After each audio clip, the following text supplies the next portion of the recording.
날마다 하나님 말씀 가까이 하는 성도님들에게 하나님의 은혜가 함께하길 원합니다.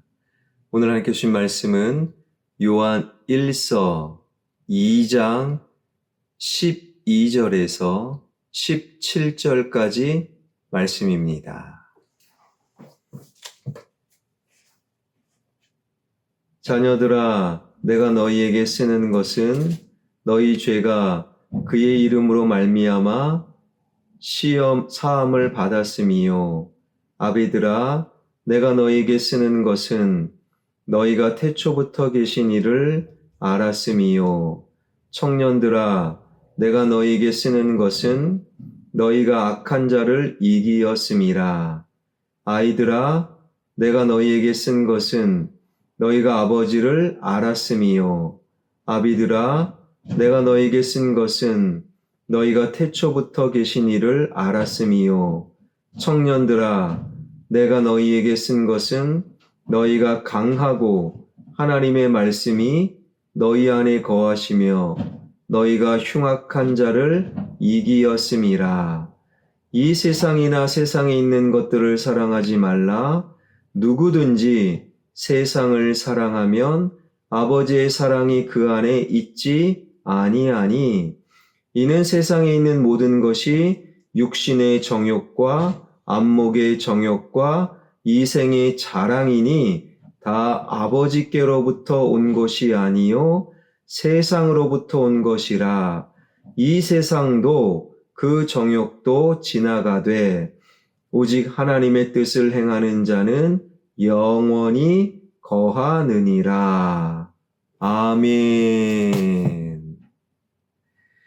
오늘 본문은요, 크게 두 부분으로 나누어 생각할 수 있습니다.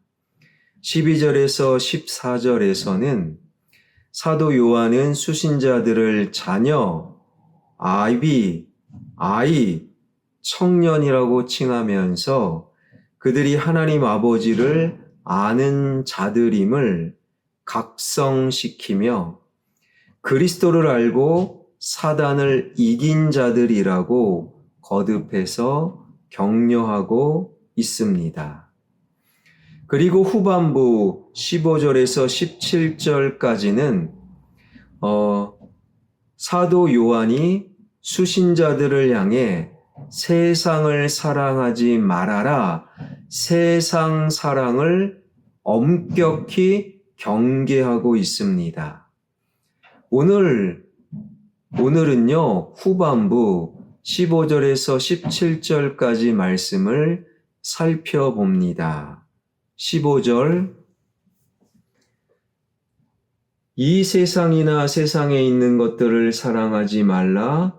누구든지 세상을 사랑하면 아버지의 사랑이 그 안에 있지 아니하니. 우리는 세상이라는 곳에 살고 있으며 세상 사람들과 만나고 헤어지고 울고 웃고 더불어 함께 살아갑니다. 또한 세상을 창조하신 분은 분명히 우리가 믿는 하나님이십니다. 그런데도 사도 요한은요, 오늘 15절에서 세상을 사랑하지 말아라 엄격히 권면하고 있지요. 그렇다면 그 세상은 과연 어떤 세상을 의미하는가? 하나님은 요한복음 3장 16절을 통해 세상을 사랑한다라고 말씀하셨습니다. 하나님은 그 창조의 능력으로 세상을 창조하셨지요.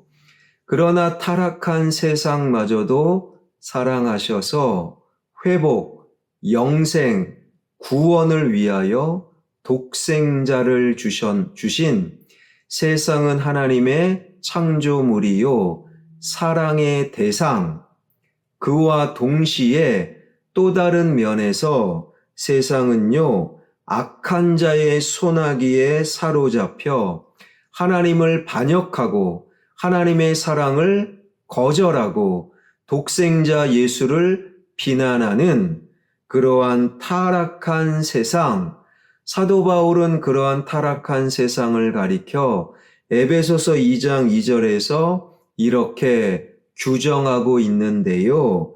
지금 불순종의 아들들 가운데서 역사하는 영이 지배하고 있는 곳, 즉 불순종의 아들, 즉 사탄이 지배하는 곳, 이것이 바로 세상이라는 거예요.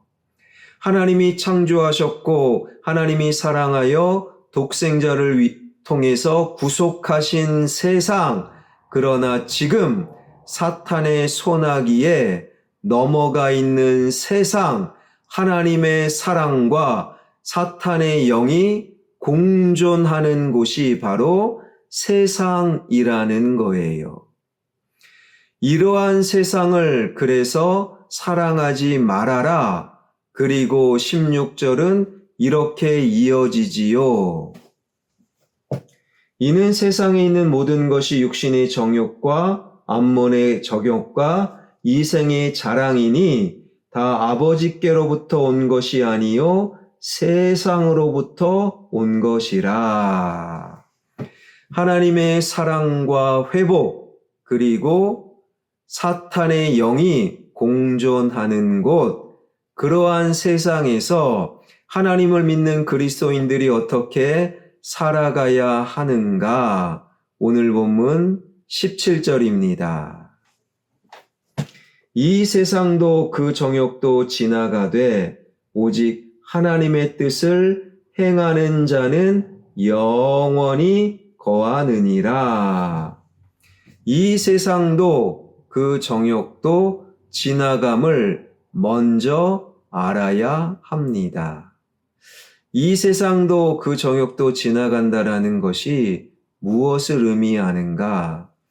베드로후서 3장 12절은 이렇게 증언하는데요. 하나님의 날이 임하기를 바라보고 간절히 사모하라. 그날의 하늘이 불에 타서 풀어지고 물질이 뜨거운 불에 녹아지려니와. 그리스도인들은 타락한 세상을 사랑하면 안 됩니다. 대신 하나님의 사랑이 가득한 세상에서 하나님의 날을 소망하라라는 거예요. 하나님의 날은 무엇입니까? 바로 그리스도의 재림의 날. 예수 그리스도가 다시 오시는 재림의 날, 어떤 일이 벌어집니까? 베드로후서 3장 10절, 하늘이 큰 소리를 내며 사라지고 우주 만물을 이루는 모든 기본 물질이 불에 타서 녹아버릴 것이며 땅과 거기 있는 모든 것이 없어진다. 예수 그리스도가 재림하는 그날, 하나님의 날, 이 땅 세상은 완전히 사라진다. 세상이 왜 사라집니까? 본질이요 목적인 새하늘과 새 땅, 하나님 나라가 완성되기 위하여. 여러분, 그러니까 세상은 목적이 아니에요. 과정입니다. 본질이 아니에요. 수단이요 그림자라는 거예요. 본질과 목적은 예수 그리스도 재림하는 날 완성될 하나님 나라. 그러니까 그리스도인들이 이 세상에서 살아가기 위하여 첫 번째, 세상은 곧 사라진다. 세상은 본질이 아니요 그림자에 지나지 않는다. 이것을 놓치지 말아야 합니다. 그리고 세상에서 하나님의 뜻을 행하라. 세상은 사라지고 사라지기 전까지 하나님의 뜻을 행하십시오. 사도 요한은 권면하고 있어요. 하나님의 뜻을 행한다. 어떻게요?